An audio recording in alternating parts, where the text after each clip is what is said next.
Congress shall make no law respecting an establishment of religion, or prohibiting the free exercise thereof, or abridging the freedom of speech, or of the press, or the right of the people peaceably to assemble and to petition the government for a redress of grievances. The most important 43 words in America. They are Article 1 of the First Amendment of the Bill of Rights. And they were enacted into law on December 15th in 1791, as the whole Bill of Rights, all 10 amendments were to the U.S. Constitution, were ratified. Good evening. This is Atheist History Week, and I'm John Rafferty, president of the Secular Humanist Society, and a proud and active member of New York City Atheists, establishment of religion, or prohibiting the free exercise thereof, or abridging the freedom of speech, or of the press, or the right of the people peaceably to assemble and to petition the government for a redress of grievances. The most important 43 words in America.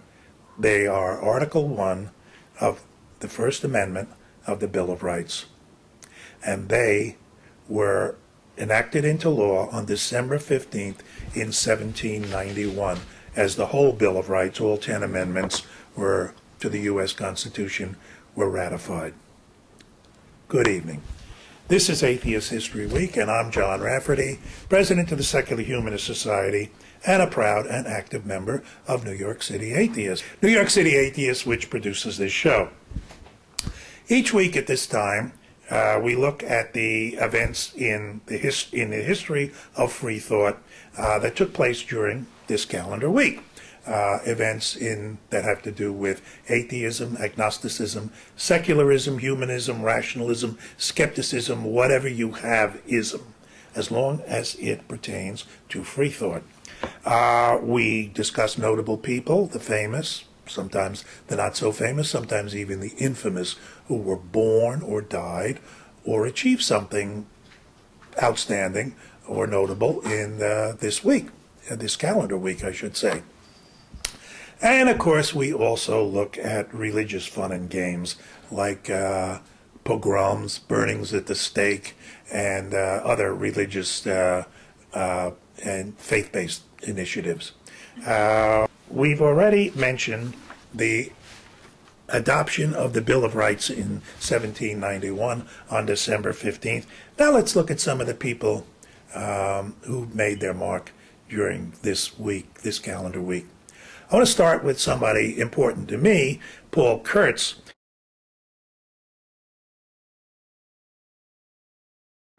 Paul Kurtz, who was born on December 21st in 1925, right across the river in Newark, New Jersey.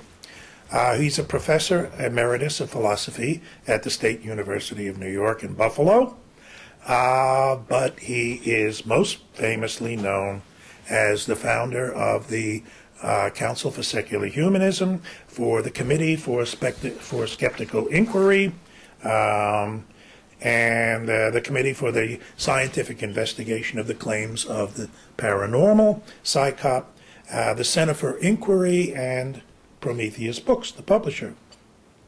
He's the editor-in-chief of Free Inquiry magazine, and he has just recently stepped down, or been stepped down, from all those positions in Amherst, New York. Paul Kurtz is the leading intellectual in the humanist movement in the United States, and well over 80 years old right now. He is still a leading light, and as the president of the Secular Humanist Society of New York, which is associated with the Council for Secular Humanism, I'm delighted to say happy birthday, Paul.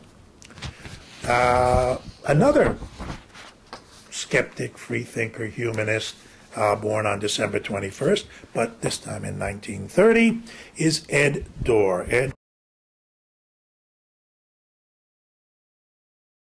with two Ds, a signer of Humanist Manifesto 2, who was elected president of the American Humanist Association, the whole national organization, in 1995.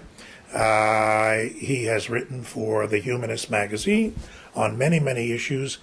He's executive director of the Americans for Religious Liberty and for Truth Seeker magazine. And for 12 years, he was editor of Church and State. Ed Dorr, whom I now have recently gotten to know personally, is also one of the leading lights of free thought in America. And congratulations on your birthday, December 21st to you. December 21st to you, Ed Dorr. Also, on a personal note, and not because I knew him personally, but because he was, until his recent death, an honorary member, and very proudly an honorary member. He sent us some very nice letters. Was of the Secular Humanist Society of New York was Arthur C. Clarke.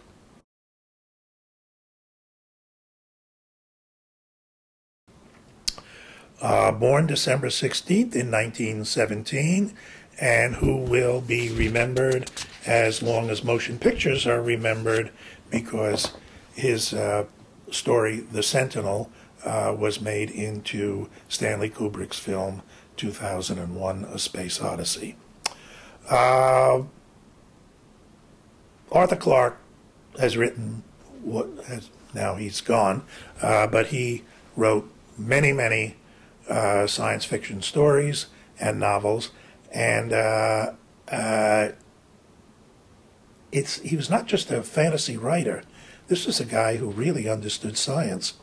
And for instance, he wrote a story that was based on the idea of geostationary orbits, telecommunications via geostationary orbits. What am I talking about? What I'm talking about is what is a reality now, but was science fiction that Arthur Clarke wrote, which was putting satellites around the Earth in fixed positions so that you could bounce radio signals off them, and therefore you could send a message from New York, let's say, to pick a place out of the air, and hit it off a satellite, and can beam it back down to Nairobi, or Tokyo, or Perth, Australia.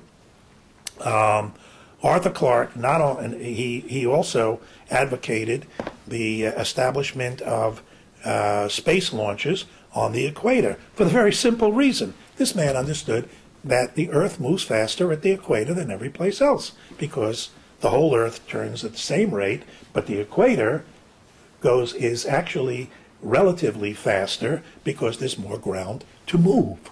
And therefore, you could save millions, if not tens of millions of dollars on every single launch by launching from the equator, using the slingshot effect of the Earth's own mass to get stuff up in the air. We still haven't done that. Why? Political reasons.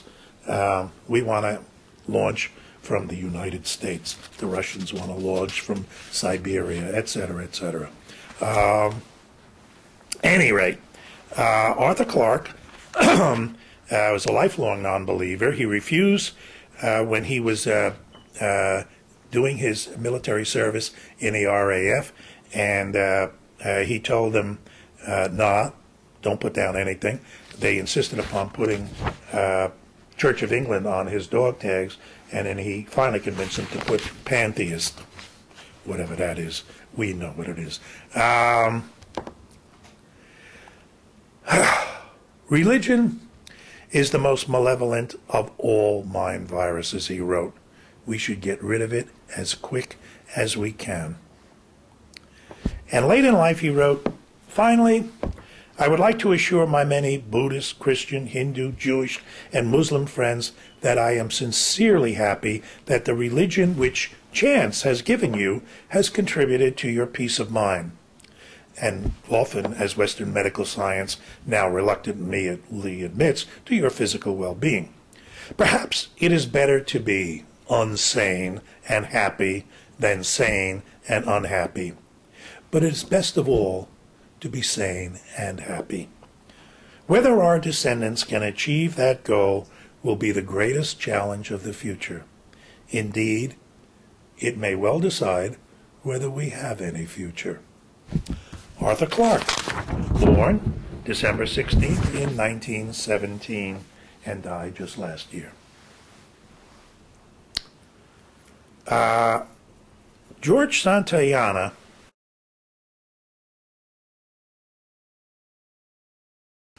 was born on December 16th in 1863. Philosopher, thinker, poet, one of the most important literary men in the history of Spain, and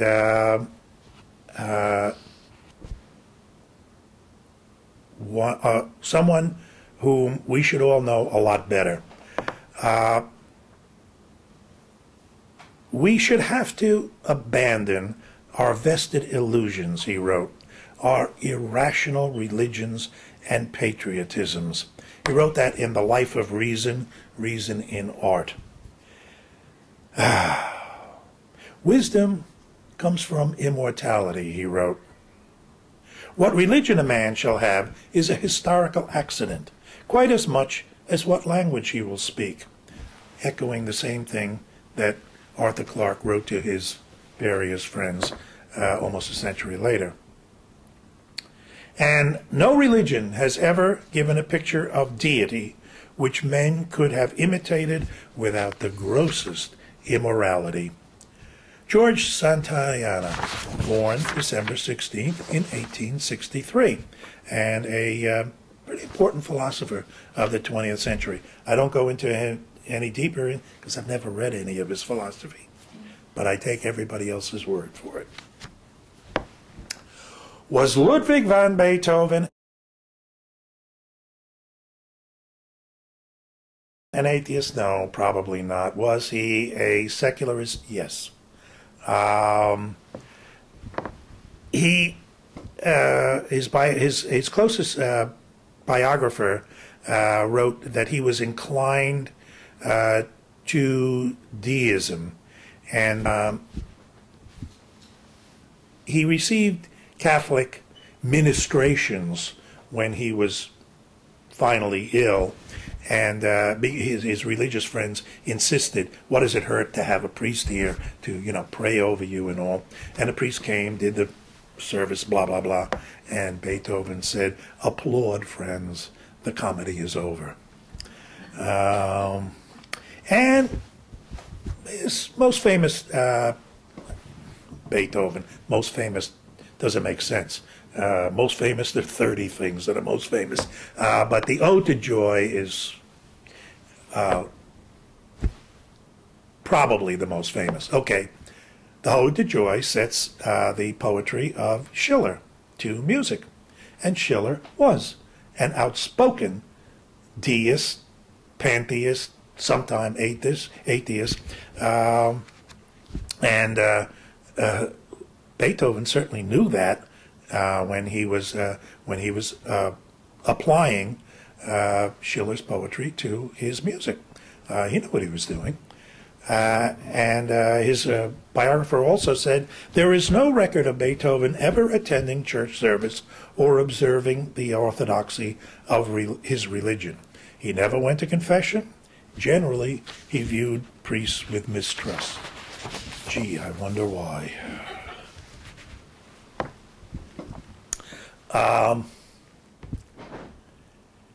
We make a lot of fun of contemporary actors and so-called supermodels and other media darlings today getting themselves in politics. And Brad Pitt has taken a lot of that grief. But on the other hand, something, Brad Pitt's a pretty decent person. And what he and Angelina do is, they're okay. And one of the things that Brad Pitt has involved himself in is the rebuilding of New Orleans after the shame of Katrina. Not the shame of the actual devastation, but of the fact that we as a nation did nothing for a majority black population of a major city in the United States afterwards. Brad Pitt has said that he's worked very, very hard to get funds for and help to rebuild and secure New Orleans. And as a matter of fact, he has been suggested as a mayor of New Orleans. He said, "I don't have a chance of being elected. I'm running on the gay marriage, no religion, legalization and taxation of marijuana platform." Yeah, I would say you don't have much chance. But he also has said of himself, "When I got untethered from the comfort of religion, it wasn't a loss of faith for me. It was a discovery of self. I had thought that I'm capable enough to handle any situation. There's peace in understanding that I have only one life, here and now, and I'm responsible." Who called himself also probably 20% atheist and 80% agnostic. Welcome to the club, Brad, although I'm 80% atheist and 20% Gnostic.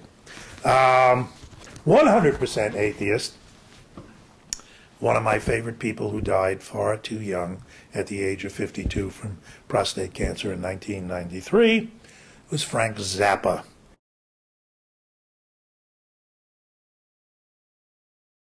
Of the Mothers of Invention, who was born December 21st in 1940. He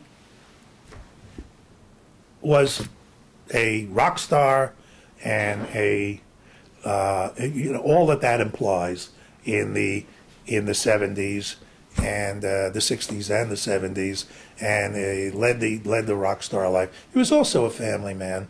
And in spite of giving his kids weird names, he was a good father and brought them up well. But he was also an active and outspoken atheist. Anybody, he wrote, or he actually said in an interview, "Anybody who wants religion is welcome to it, as far as I'm concerned. I support your right to enjoy it. However, I would appreciate it if you exhibited more respect for the rights of those people who do not wish to share your dogma, rapture, or necrodestination." There's a word I had never heard before, necrodestination. Frank Zappa, born December 21st in 1940, and unfortunately died in 1993.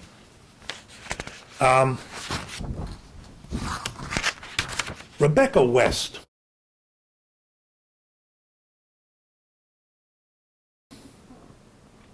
was born December 21st in 1892. Born Cecily Isabel Fairfield in Ireland, as a matter of fact, and moved early on in her life to Edinburgh. And she picked up her writing talents naturally. Her father was a journalist. And she wrote early on, and she went to George Watson's Ladies' College, where she got herself in trouble in 1911 for some scandalous verses. I don't know exactly what they were, but they were scandalous. And she left college and joined a free thought publication, a feminist publication called Free Woman. And she renamed herself. The name Rebecca West comes from the name of an Ibsen heroine in Rosmer's Home, the play by Ibsen. And she was a feminist, a socialist, and she lived a pretty outrageous life for her time in the earlier part of the 20th century. She, at the age of 19, she started a 10-year love affair with H.G. Wells, the writer, who was 46 when she was 19. And a little unusual that even got started. And I'm not counting the difference in the ages, where he was more than twice her age. But she had reviewed some of his work and called him the old maid of novelists. But nevertheless, they had a 10-year affair. Their son, Anthony West, had quite a career of his own. But in 1923, she left Wells, and she had several more publicly acknowledged affairs, including one with Charlie Chaplin. And then she finally, though, found someone that she wanted to marry, a banker, and nothing to do with show business or literature or anything else like that. She married him and very happily lived with him forever after. None of her novels are really well known today. They were popular novels of their times. On the other hand, but she was an immensely popular writer in her time. On the other hand, don't dismiss her out of hand. She covered the Nuremberg trials in 1945 and 1946 and wrote about them extensively, including a book called The Train of Power, which came out in 1955, and it was quite important. I think at least as important as Hannah Arendt's book, Hannah Arendt's series. And she became Dame Rebecca West at the age of 90, and a leading feminist all her life. Although she said, "I myself have never been able to find out precisely what feminism is. I only know that people call me a feminist whenever I express sentiments that differentiate me from a doormat or a prostitute."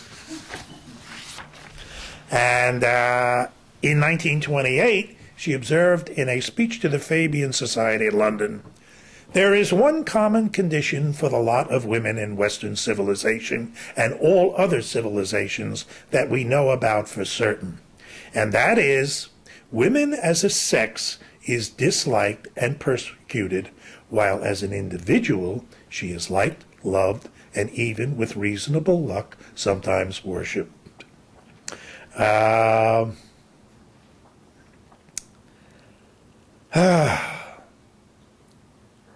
"I have no faith," she wrote, in the sense, very late in life, "in the sense of comforting beliefs which persuade me that all my troubles are blessings in disguise.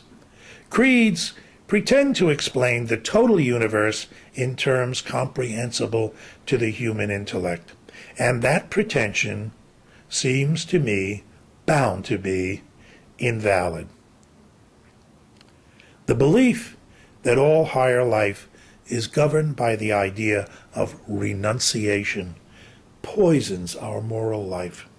If we do not live for pleasure, we will soon find ourselves living for pain," as do a lot of religious people. We have this week looked at the lives, the sayings, the ideas, the philosophies of Arthur Clarke, George Santayana, a little bit of Ludwig van Beethoven, and Frank Zappa, Rebecca West, Paul Kurtz, and Ed Dorr. And we looked at one of the most significant events in the history of the United States of America, the ratification of the Bill of Rights, and specifically the First Amendment, which took place on December 15th in 1791. And we'll be back here next week to talk about such people as Steve Allen, Marlene Dietrich, Henri Matisse, let's see, who else we got on the list? Quentin Crisp and Clara Barton, everyone's nurse. And we'll take in a Christmas sermon by Robert Ingersoll. At any rate, we'll have some fun with the season next week, and I hope you'll be with us. I'm John Rafferty, and thank you for watching. I hope you'll be back next week. Good night. We once were, we are no longer a Christian nation, at least not just. We are also a Jewish nation, a Muslim nation, and a Buddhist nation, and a Hindu nation, and a nation of non-believers.